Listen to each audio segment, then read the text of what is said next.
The morning sun cast long shadows across the grounds of Windsor Castle as Catherine, Princess of Wales, stood before her bedroom mirror. Her hands trembled slightly as she fastened the delicate pearl earrings that had belonged to Princess Diana. Today was unlike any other day in her 13 years as a member of the royal family. The weight of what lay ahead pressed heavily on her chest, making each breath feel deliberate and measured. William had left early that morning for his final briefing with the palace advisors. The decision they had reached together over months of private discussions was about to become public knowledge, and there would be no turning back.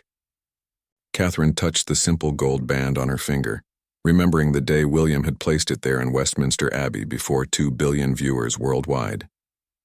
That day had felt like the beginning of forever. Today felt like the end of everything they had built together. The children were still asleep down the hall. George, Charlotte, and Louis had no idea that their parents' world was about to change dramatically. Catherine had spent sleepless nights wondering how to explain to them why their father would soon be living in a different country, why family dinners would become video calls, and why the photographers outside their school would multiply tenfold. Her phone buzzed with a message from her sister Pippa. "Thinking of you today. Remember what Mum always says. This too shall pass." Catherine smiled weakly. Carol Middleton had indeed raised her daughters to face adversity with grace, but nothing in her middle-class upbringing in Berkshire had prepared Catherine for this moment. The palace corridors echoed with unusual urgency as staff members moved with purpose, their faces bearing the weight of the historic announcement that would soon reshape the monarchy. Catherine walked past portraits of previous royal consorts, wondering if any of them had faced a choice as impossible as the one she and William had been forced to make. In his study, King Charles sat with his head in his hands. The cancer treatment had been more difficult than anticipated, and the doctors had delivered news that changed everything. The experimental treatment in Switzerland offered hope, but it would require months abroad, away from royal duties, away from the Commonwealth tours, and away from the children who needed their grandfather's presence during this uncertain time. William had volunteered immediately. As heir to the throne, he could represent his father internationally, while Charles fought for his health. But the experimental nature of the treatment meant that family members would need to maintain strict isolation protocols. Catherine, with her own recent health concerns, had been advised by doctors not to risk exposure to the medical environment surrounding the treatment facility. The impossible choice had crystallized. William could accompany his father through the most challenging fight of his life, providing the emotional support and royal representation Charles desperately needed, but it would mean leaving Catherine and the children in London for an indefinite period. The alternative was allowing Charles to face this battle alone, while maintaining family unity at home. For weeks, the couple had agonized over the decision in private.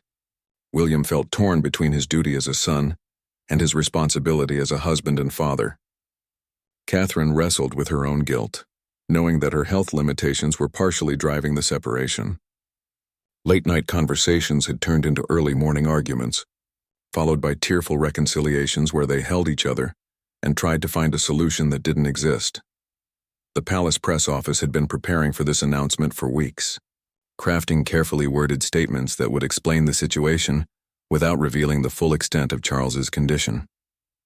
The public would be told that the Prince of Wales was accompanying the king on an extended diplomatic mission with health considerations, while the princess would remain in the UK to maintain royal duties and care for the children. Catherine's private secretary knocked softly on the door. The cars would arrive soon to take them to Buckingham Palace for the official announcement. After that, William would have barely 2 hours before his flight to Geneva.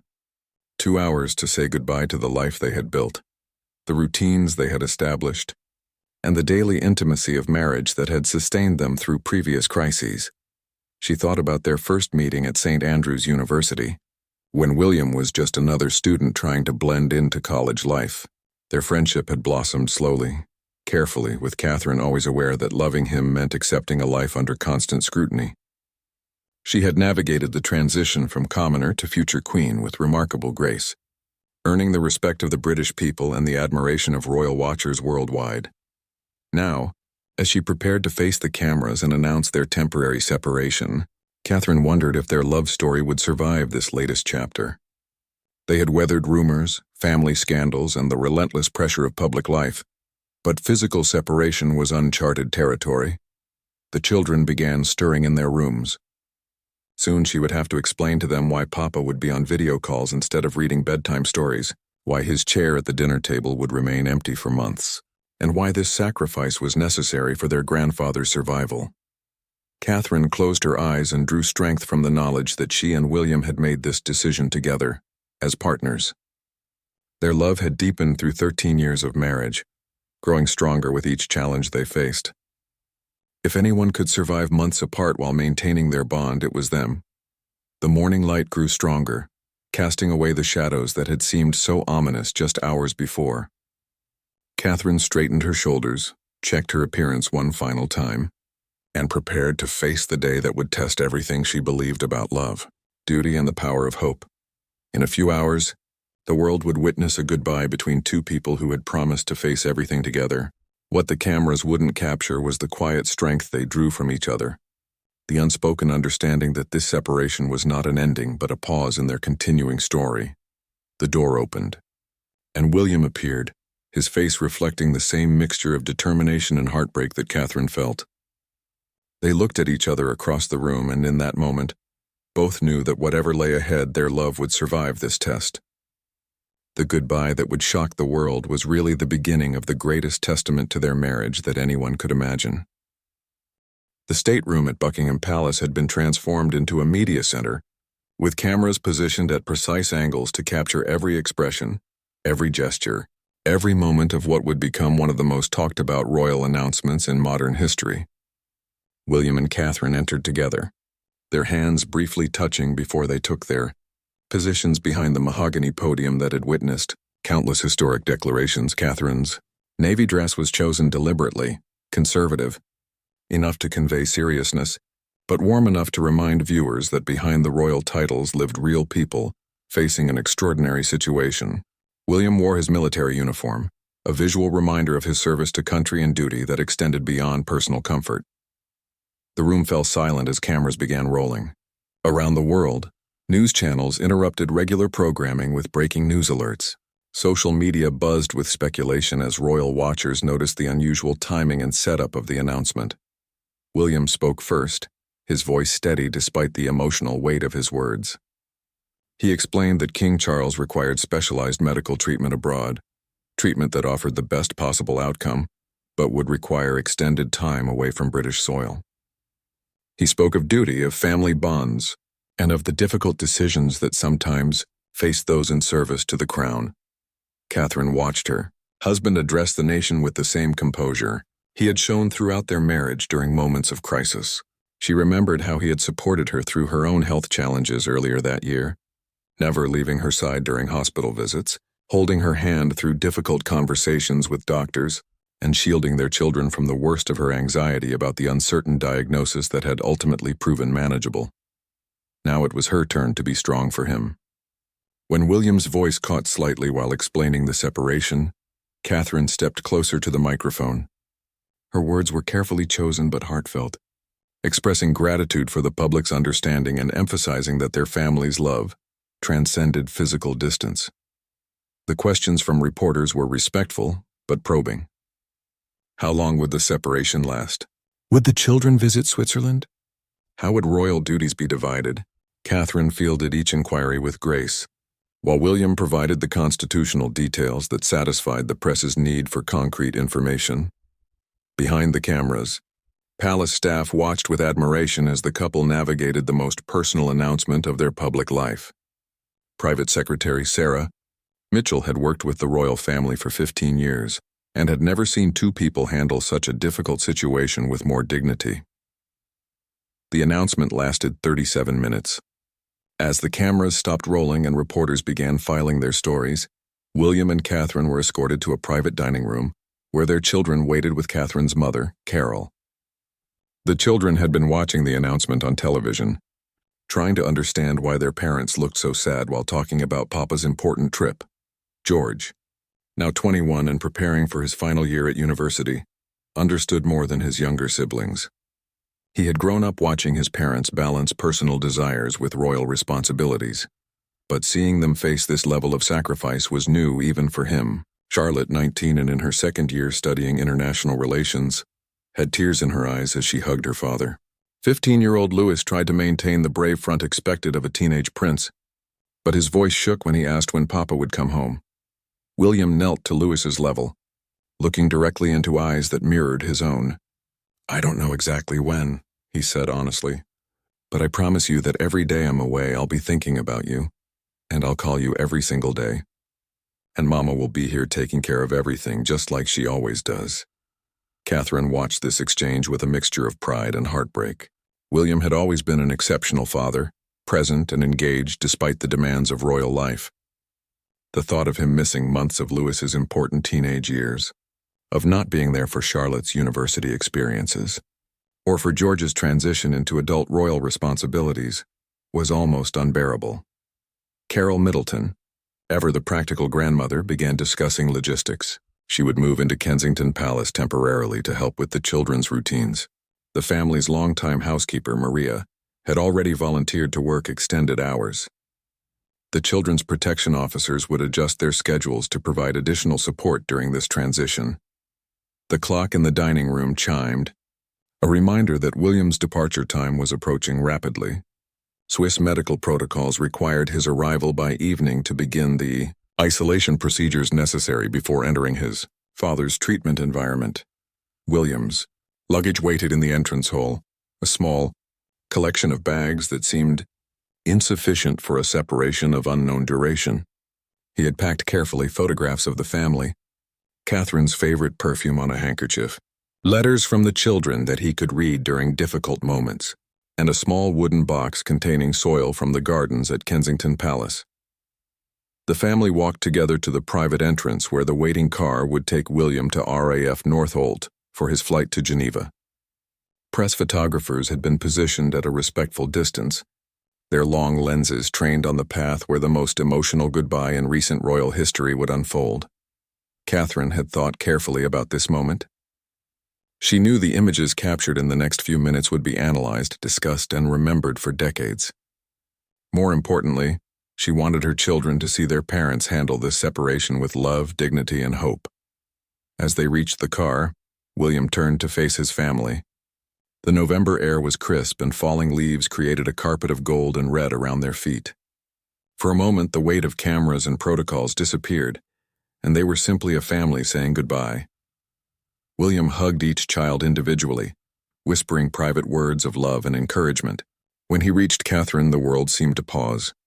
Their embrace lasted longer than protocol typically allowed, but no one in the palace hierarchy would have dared to interrupt this moment. Catherine whispered something in William's ear that made him smile, the first genuine smile anyone had seen from him that day. Whatever she said, it seemed to give him strength for the journey ahead. Their kiss was gentle, conveying 13 years of shared love and the promise of reunion. As William's car pulled away, Catherine gathered the children close to her. They watched until the vehicle disappeared through the palace gates, carrying their husband and father toward an uncertain future that they would face with characteristic royal resilience and the unshakable belief that love could survive any test. 3 weeks into the separation, Catherine established new routines that helped maintain stability for the children while managing her increased royal responsibilities. Morning video calls with William became the anchor of each day, though the 8-hour time difference between London and Geneva meant their conversations often happened while she was having breakfast, and he was ending his day at the medical facility. The Swiss treatment center where King Charles was receiving care maintained strict protocols. Family members could only visit during designated hours, wearing protective equipment, and following isolation procedures that limited William's contact with the outside world. He spent his days alternating between supporting his father through difficult treatment sessions and handling urgent royal business through encrypted video conferences with palace officials.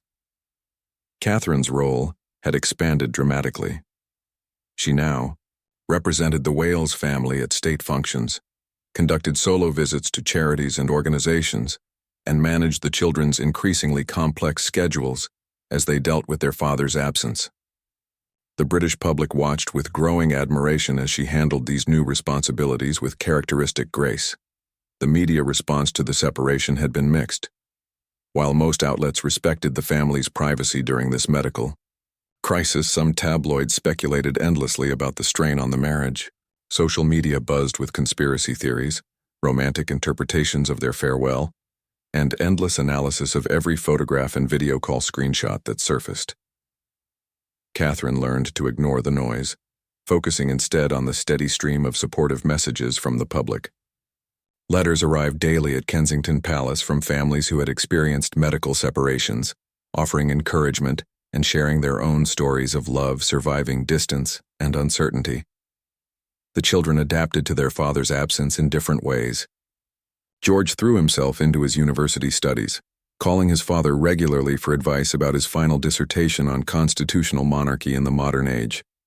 Their conversations often stretched past midnight as William helped his son navigate complex historical research while sharing insights about the reality of royal life. Charlotte struggled more visibly with the separation.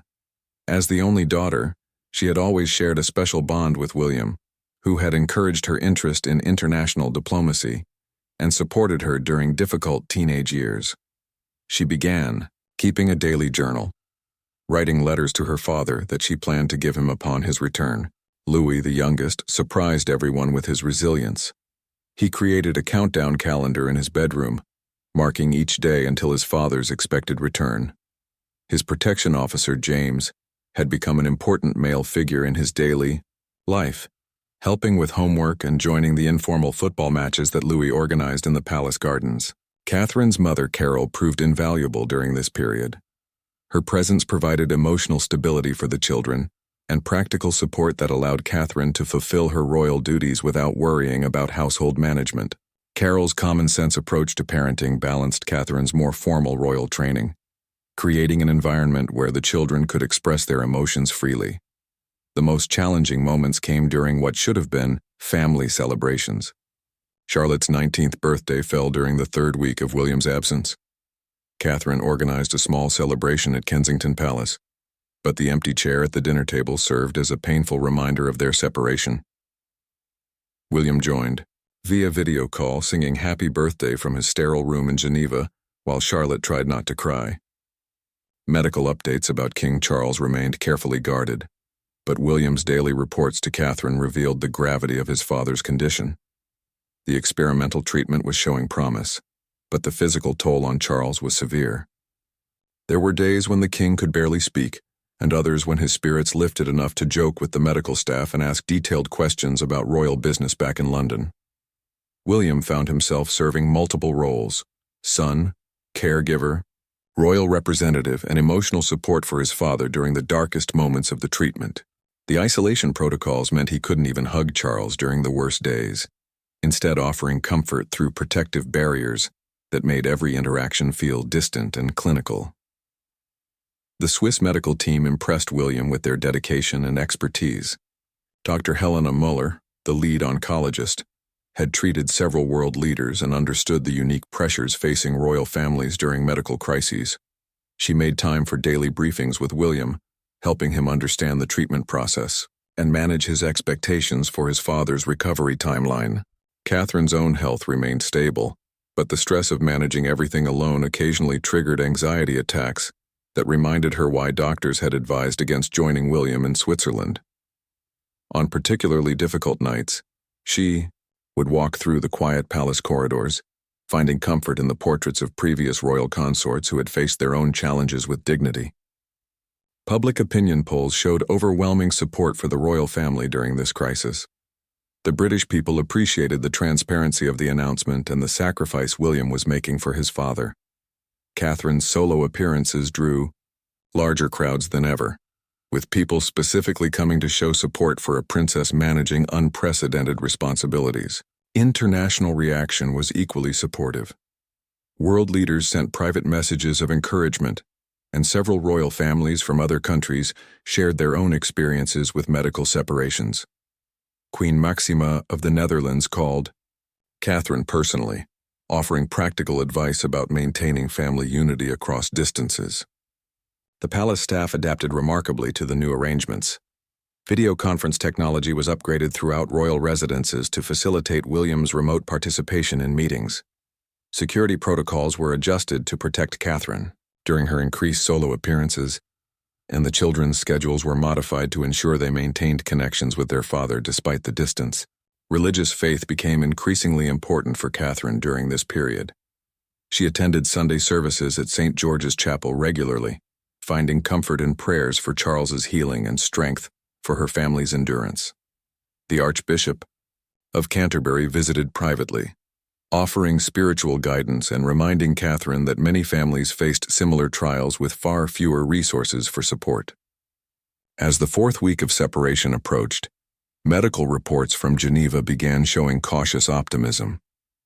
Charles was responding better to treatment than initially predicted, and doctors suggested that the intensive phase might conclude sooner than originally estimated. This news provided the first real hope the family had felt since William's departure. Catherine shared this update with the children during their nightly family video call with William. For the first time in weeks, Louis smiled genuinely.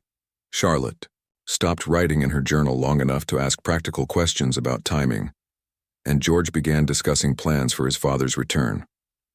The separation that had begun as an indefinite trial was slowly transforming into a countdown toward reunion. But the experience had already changed them all, testing their bonds and revealing new depths of love, commitment, and resilience that would strengthen their family for whatever challenges lay ahead. 6 weeks into the separation, an unexpected crisis tested everything William and Catherine had built during their time apart. King Charles suffered complications during a routine procedure, requiring emergency surgery that left William making life-and-death decisions, while Catherine managed a constitutional crisis from London. The call came at 3 a.m. London time. Catherine was awakened by her private secretary's urgent voice explaining that William needed to speak with her immediately about his father's condition. Still in her nightgown, Catherine rushed to the secure communication room where William's face appeared on screen, pale and strained from the Swiss hospital corridor. "The doctors need immediate consent for emergency surgery," William explained, his voice barely controlled. "Dad's condition deteriorated rapidly. I can authorize the procedure, but the constitutional implications require coordination with the palace and potentially the Prime Minister." Catherine's mind raced through the protocols she had studied but hoped never to use.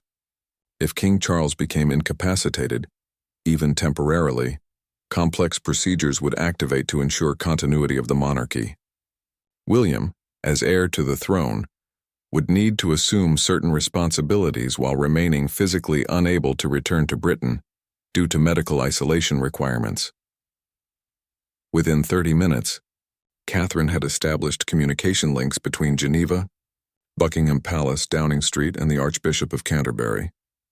The emergency surgery proceeded while constitutional lawyers worked through the night to ensure proper legal frameworks were in place for any scenario that might unfold.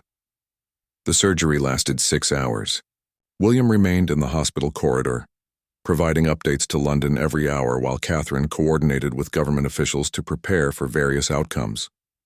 The children slept through the crisis, protected by Catherine's decision to shield them from the uncertainty until more information became available. Dr. Muller emerged from surgery with cautiously optimistic news.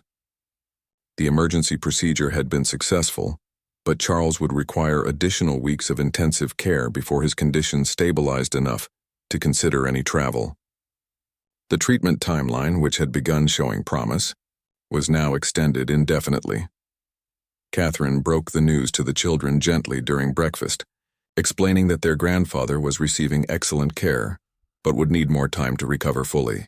She emphasized that their father was exactly where he needed to be, supporting Charles through this difficult period. The constitutional implications of the crisis became apparent as the day progressed. With Charles temporarily incapacitated and William isolated in Switzerland, Catherine found herself serving as the primary royal representative in Britain during a period of national uncertainty. The weight of this responsibility was unprecedented for a princess. Consort, Prime Minister's question time in Parliament that afternoon included several inquiries about the monarchy's stability during this medical crisis. Catherine watched the proceedings from Kensington Palace, taking notes on constitutional questions that would require discussion with William and palace officials. The media response was intense, but largely respectful. News outlets focused on the medical emergency, rather than sensationalizing the family's emotional stress. However, social media buzzed with renewed speculation about the monarchy's future and William and Catherine's marriage under such pressure. That evening's video call with William revealed the emotional toll the crisis had taken on him. For the first time since his departure, Catherine saw her husband break down completely. The accumulated stress of caring for his father while managing royal duties, finally overwhelming his composure. "I keep thinking I should be there with you," William said through tears. "You're handling everything alone while I'm trapped here, unable to help with the children, unable to support you, unable to even comfort Dad properly because of these medical protocols." Catherine's response surprised even herself with its strength and clarity. "You are exactly where you need to be," she said firmly. "Dad needs you there. I can handle things here. And our children are learning what real love and commitment look like by watching their parents sacrifice for family." This conversation marked a turning point in their separation. Instead of focusing on what they couldn't do together, they began actively planning how to use their unique positions to serve their family and country more effectively than ever before. Catherine increased her public appearances, becoming more visible as the face of royal continuity during the crisis. Her solo visits to hospitals, schools, and charitable organizations drew massive crowds of people wanting to show support for a princess managing extraordinary responsibilities with grace. William, meanwhile, used his extended time in Switzerland to develop new protocols for royal family medical emergencies. He worked with palace officials to create communication systems that would allow future crises to be managed more smoothly, ensuring that the monarchy could function effectively, even when key members were physically separated. The children's adaptation during this second crisis impressed everyone around them. George took on additional responsibilities at university, representing his family at several student events and handling media inquiries with remarkable maturity. Charlotte began volunteering with a charity that supported families dealing with medical separation, finding purpose in helping others navigate similar challenges. Louis, showing wisdom beyond his 15 years, became Catherine's unofficial emotional support during difficult moments. He developed a habit of appearing in her study during late-night work sessions, bringing tea and simply sitting quietly while she handled correspondence or reviewed briefing documents. International attention on the family intensified during this period. World leaders who had experienced similar challenges reached out privately with support and advice. President Emmanuel Macron of France, whose wife had faced serious health issues during his presidency, sent a personal letter sharing strategies for maintaining family unity during public medical crises. The Archbishop of Canterbury became a regular presence at Kensington Palace, providing spiritual guidance not just for Catherine but for the entire household staff, who were working extended hours to support the family during this unprecedented situation. Medical bulletins from Geneva remained cautiously optimistic. Charles's recovery from the emergency surgery proceeded without complications, and doctors expressed increasing confidence that the treatment protocol could resume once he regained sufficient strength. Catherine established new family traditions to help everyone cope with the extended separation. Sunday evening became family story time via video call, where each member shared the best and most challenging moments of their week. These conversations became treasured family time that everyone looked forward to. The palace kitchens began preparing William's favorite meals and photographing them to share during video calls, creating a sense of connection to home during his isolation. Catherine wore his cologne during their conversations, and he kept a recording of her voice reading poetry that he played during particularly difficult nights at the hospital. Public support for the royal family reached new heights during this crisis period. Opinion polls showed overwhelming approval for William's dedication to his father and Catherine's management of royal duties. Messages of support arrived daily from around the Commonwealth, with many people sharing their own stories of family separation due to medical emergencies. As the 8th week of separation approached, Catherine realized that their marriage had not just survived this test but had grown stronger through it. Their daily conversations had become deeper and more meaningful than many face-to-face interactions during busy periods of normal royal life. The crisis had revealed new depths of strength in both of them, new appreciation for their partnership, and new understanding of what truly mattered in their relationship. Whatever challenges lay ahead, they now knew with certainty that their love could withstand anything. 10 weeks into their separation, the first concrete signs of hope emerged from Geneva. King Charles had stabilized enough to begin limited conversations about his eventual return to Britain, though doctors emphasized that any timeline remained dependent on his continued progress and strict medical protocols. William's daily reports to Catherine carried new optimism. Charles was sitting up for longer periods, engaging in light reading and showing interest in royal business for the first time. Since the emergency surgery, Dr. Muller had begun discussing transition plans that would gradually reduce the intensive medical supervision while maintaining necessary treatments that could potentially be continued in London. The change in atmosphere was palpable during family video calls. Charles joined several conversations from his hospital room, his voice weak but unmistakably improved. The children's joy at seeing their grandfather awake and speaking brought tears to Catherine's eyes, especially when Louis proudly showed Charles the countdown calendar that had grown to cover most of his bedroom, while Catherine had evolved into one of the most visible and effective members of the royal family during William's absence. Her solo engagements drew consistently large crowds, and her speeches addressing family resilience and community support resonated deeply with the British public. Palace officials privately acknowledged that her performance during this crisis had elevated her status within the institution. Significantly, the constitutional framework that had been hastily assembled during Charles's emergency surgery had proven remarkably effective. Catherine's coordination with government officials, William's remote participation in crucial decisions, and the seamless continuation of royal duties had demonstrated the monarchy's adaptability in unprecedented circumstances. International observers noted this evolution with interest. Royal biographer Dr. Sarah Bradford published an analysis suggesting that the separation had accelerated Catherine's development into one of the most capable royal consorts in modern history, while simultaneously showcasing William's dedication to duty under extraordinary circumstances. The children's growth during this period was equally remarkable. George had completed his university dissertation ahead of schedule, using the research skills developed during late-night conversations with his father to produce work that his professors described as exceptional. His thesis on constitutional adaptation in times of crisis drew heavily from his family's recent experiences. Charlotte had found her calling in charitable work, specifically focusing on organizations that supported families dealing with medical emergencies. Her natural empathy, combined with personal understanding of separation's challenges, made her remarkably effective in connecting with people facing similar situations. Louis had matured visibly, taking on responsibilities around Kensington Palace that impressed staff members who had watched him grow up. His protection officer James noted that the teenager had developed leadership qualities and emotional intelligence that would serve him well in his future royal role. The Swiss medical team began preparing detailed protocols for Charles's eventual transition back to London. The process would be gradual, requiring several weeks of reduced medical supervision before any travel could be considered.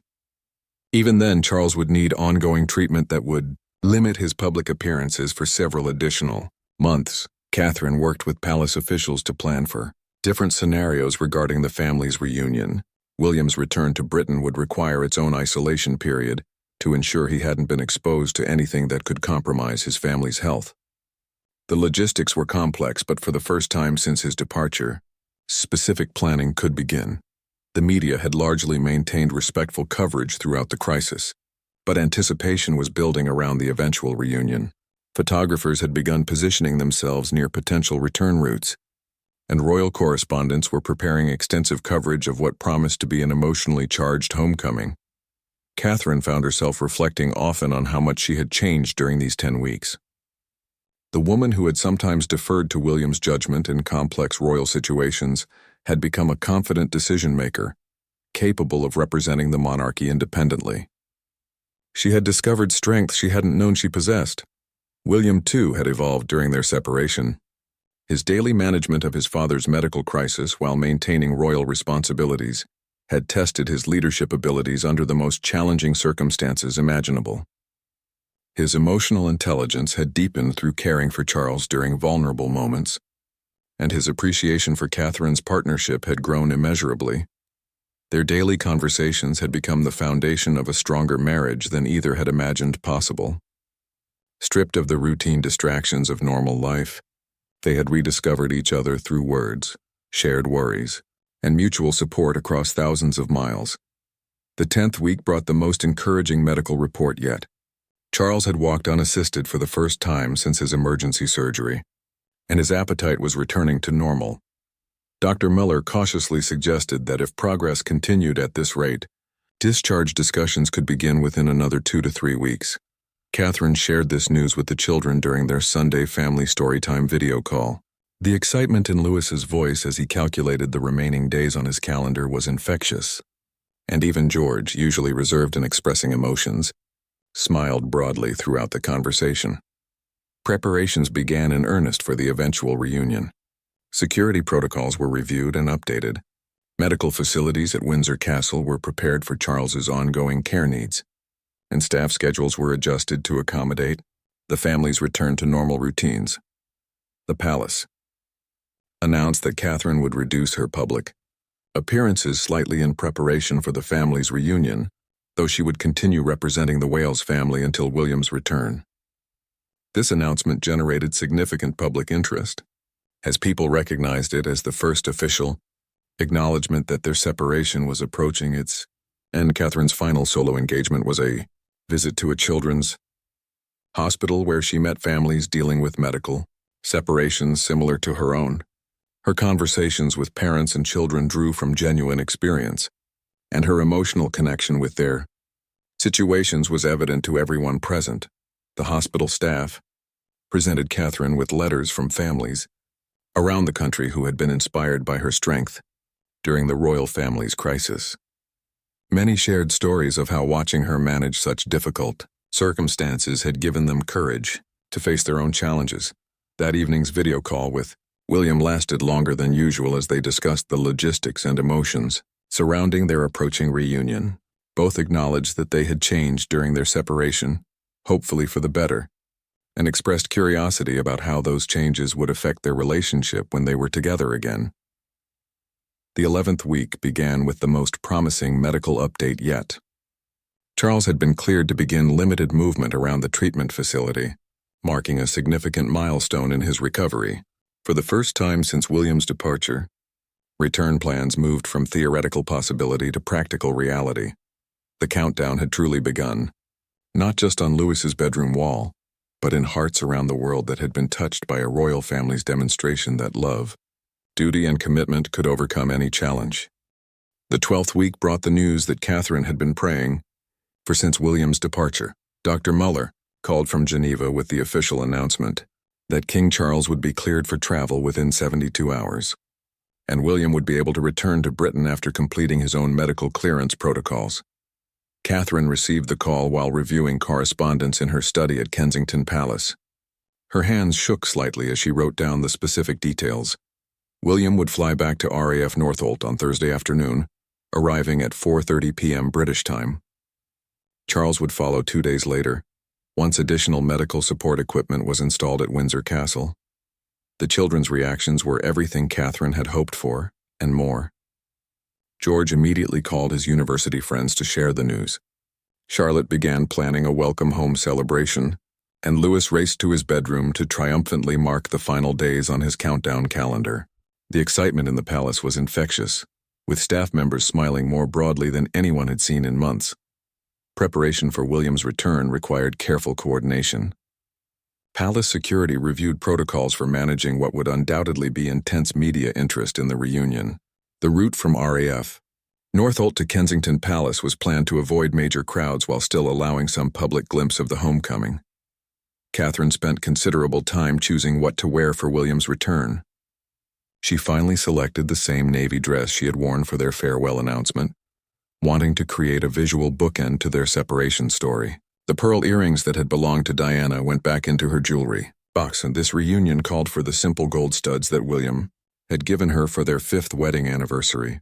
The final video call before William's departure from Geneva was emotional for everyone involved.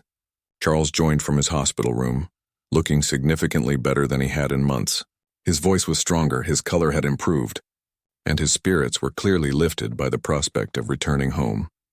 "I cannot adequately express my gratitude for what you've both sacrificed during this ordeal," Charles told William and Catherine during the call. "Your dedication to family and duty during the darkest period of my life will never be forgotten. You've shown the country and the Commonwealth what true partnership looks like." William's own emotions were clearly visible as he prepared for the journey home.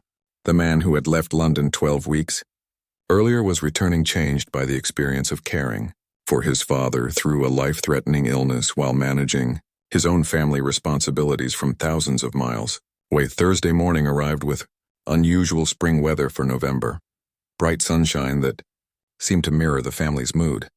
Catherine woke early, unable to sleep past dawn due to anticipation.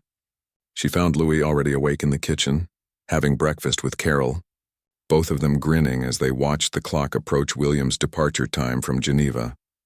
The flight from Switzerland to London felt both endless and instantaneous to William. He spent the journey reviewing briefing documents about events he had missed in London, but his mind kept drifting to the reunion waiting for him. 3 months of separation had felt like a lifetime, yet now that return was imminent. He wondered how quickly they would readjust to being together again. Catherine arrived at RAF Northolt 30 minutes before William's scheduled landing, accompanied by the children and a small security detail. The Royal Protection Officers had worked with media representatives to establish clear boundaries for photography while ensuring the family's privacy during their first moments. Together, the aircraft touched down precisely on schedule. Through the small terminal window, Catherine could see the plane taxiing toward the building where they waited. Her heart raced as she realized that within minutes, the separation that had tested everything she believed about love and marriage would finally end. William appeared in the aircraft doorway, pausing momentarily as his eyes adjusted to the British afternoon light. He looked thinner than when he had left, and his face showed the strain of 12 weeks managing an impossible situation. But his smile when he spotted his family was radiant. The reunion itself was everything the watching world hoped to see. William's embrace with Catherine lasted nearly a full minute, both of them holding each other as if confirming that this moment was real. When they finally separated, both had tears in their eyes, but they were tears of joy and relief rather than the sorrow that had marked their goodbye. The children's individual reunions with their father were equally moving. George, now taller than William and clearly more mature than when his father had left, shook hands formally before being pulled into a tight hug. Charlotte practically knocked William over with her enthusiasm, chattering rapidly about everything he had missed. Louis simply held onto his father's hand and refused to let go, even when they walked to the waiting cars. The drive from RAF Northolt to Kensington Palace took 45 minutes through London traffic. William and Catherine sat close together in the back seat, their hands intertwined, occasionally looking at each other as if still confirming that the reunion was real. The children peppered their father with questions about Switzerland, about their grandfather's condition, and about his plans now that he was home. Kensington Palace had been prepared for William's return with careful attention to detail. His study had been updated with briefing documents requiring his immediate attention, but Catherine had also ensured that small personal touches marked his homecoming. Fresh flowers in his favorite arrangement, the coffee blend he preferred, and photographs from their separation period that captured how the family had grown during his absence. That evening's dinner was the first family meal they had shared in 12 weeks. The conversation flowed easily, with each family member sharing highlights from the separation period and making plans for Charles's return. William marveled at how much the children had matured and how confidently Catherine had managed everything in his absence. The media coverage of the reunion was overwhelmingly positive. Editorial writers praised the family's handling of an unprecedented crisis, and public opinion polls showed royal approval ratings at their highest level in years. International coverage focused on the story as an example of how love and commitment could overcome seemingly impossible challenges. Charles's return to Britain 2 days later was more subdued but equally meaningful. The king emerged from his aircraft looking frail but determined, clearly grateful to be back on British soil. His first words to the assembled officials were thanks for their support during his treatment, followed by praise for William and Catherine's management of royal duties during his absence. The family spent Charles's first evening home at Windsor Castle, sharing a quiet dinner in the private dining room where the king had eaten thousands of meals over the decades. The conversation was gentle, focused on recovery plans and the gradual resumption of royal duties rather than the trauma of the previous 12 weeks. In the days that followed, William and Catherine found themselves rediscovering each other with new appreciation for their partnership. The separation had tested every aspect of their marriage, revealing strengths neither had known they possessed and deepening their commitment beyond anything they had previously experienced. The goodbye that had shocked the world became the foundation for the strongest chapter of their marriage. Their love had not just survived the ultimate test. It had emerged more powerful, more resilient, and more inspiring than ever before. The royal couple who had once seemed perfect to outside observers had proven that even perfection could be improved through sacrifice, commitment, and unwavering dedication to each other and their family.